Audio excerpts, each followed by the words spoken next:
Bà là người ở đâu? Dạ thưa người ở ngoài quê nha, ở Quảng Yên, Quảng Ninh. À, ở Quảng Yên, Quảng Ninh. Bà Dạ, vào đây lâu chưa ạ? vô đây năm tư. À, tức là người Bắc Nam Tư đấy ạ. Dạ, dạ.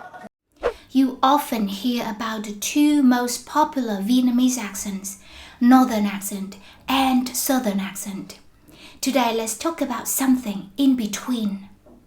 In the clip that I showed you in the beginning of this video, you hear the woman says she came or arrived in the South in 54 and confirms she's a Bắc 54.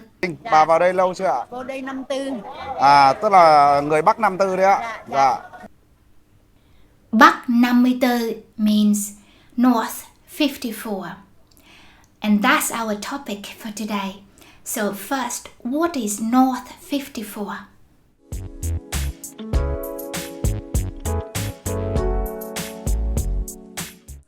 Bắc 54 refers to people who migrated from northern Vietnam to the south in 1954. 1954 was the year of the Geneva Agreements, which officially partitioned the country into North Vietnam and South Vietnam. This caused a huge number of political refugees to flee from the communist government in the north. Many were Catholics who feared religious persecution, and many others were people who had collaborated with France in some way. By one estimate, over 1 million refugees emigrated to the south. A lot of them made their homes in Đồng Nai, Thành phố Hồ Chí Minh, Vũng Tàu, etc. So today, a lot of these places have whole communities of Catholic North 54s. I myself am third generation Bắc 54. My paternal grandfather was a soldier in the French army. His wife, my grandmother, came from a family who became wealthy from selling opium in conclusion with the French. So they were first in line to get out of the north. My other grandfather, my maternal grandfather, was a soldier too, and my maternal grandmother's family were devout Catholics.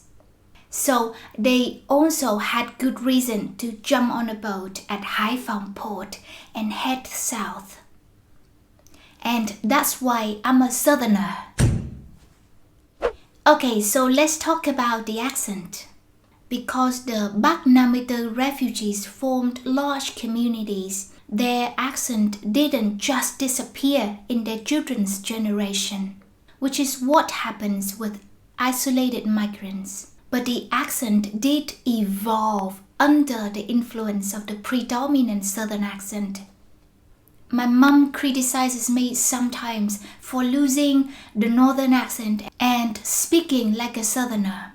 Now, the reason for this is that I didn't grow up in a Bắc 54 community.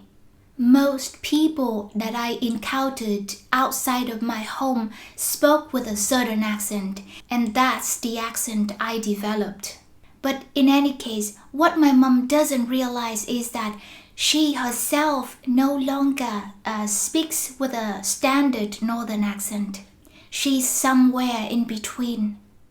About a year ago, my mom brought this up again, and I decided to set her straight because, hello, I'm a language teacher.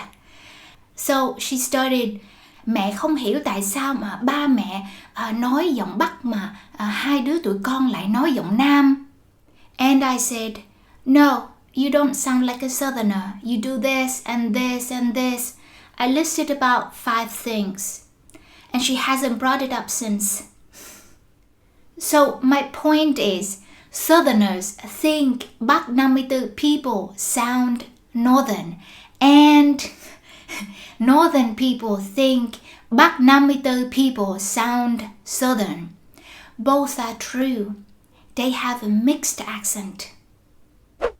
Okay, now let's listen to a speaker who I believe is second generation Bắc 54 and analyze her accent.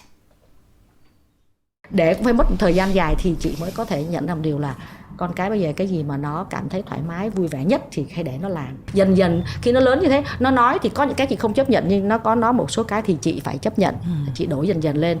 Her accent is a combination of northern and southern features. I'll show you the more obvious ones. Here are some of the northern elements in her accent. She pronounces words ending with n as how they're written. Lớn, dần dần, chấp nhận. Dần dần khi nó lớn như thế, nó nói thì có những cái chị không chấp nhận, nhưng nó có nói một số cái thì chị phải chấp nhận. Chị đổi dần dần lên. In the South, words like these are pronounced with a ng. Lớn, dần dần, chấp nhận. She pronounces words ending with t as how they're written. Mất, nhất. Để cũng phải mất một thời gian dài thì chị mới có thể nhận ra một điều là con cái bây giờ cái gì mà nó cảm thấy thoải mái vui vẻ nhất thì hãy để nó làm. In the South, words like these are pronounced with a k instead. Mất, nhất. And here are some of the southern elements in her accent. She pronounces words starting with D and GI the southern way. Thời gian, dài, bây giờ, cái gì. Để cũng phải mất một thời gian dài thì chị mới có thể nhận ra một điều là con cái bây giờ cái gì mà nó cảm thấy thoải mái vui vẻ nhất thì hãy để nó làm. So in the South, D and GI are pronounced as y, while in the North, these two sounds are pronounced as z. Thời gian, dài, bây giờ, cái gì. She pronounces words starting with R the southern way. Nhận ra. Để cũng phải mất một thời gian dài thì chị mới có thể nhận ra một điều là in the North, the R sound is pronounced as z. So, nhận ra. What I find most interesting is when both southern and northern elements appear within one word. For example, words like and. The initial consonants D and GI are pronounced as y, the southern way, while the final consonant n is pronounced the northern way. Dần dần, thời gian. Words like these are words that tell me if someone is a Bắc 54. Okay, that's it for today. Thank you for watching and I hope you enjoyed the lesson. Just one more thing before you leave.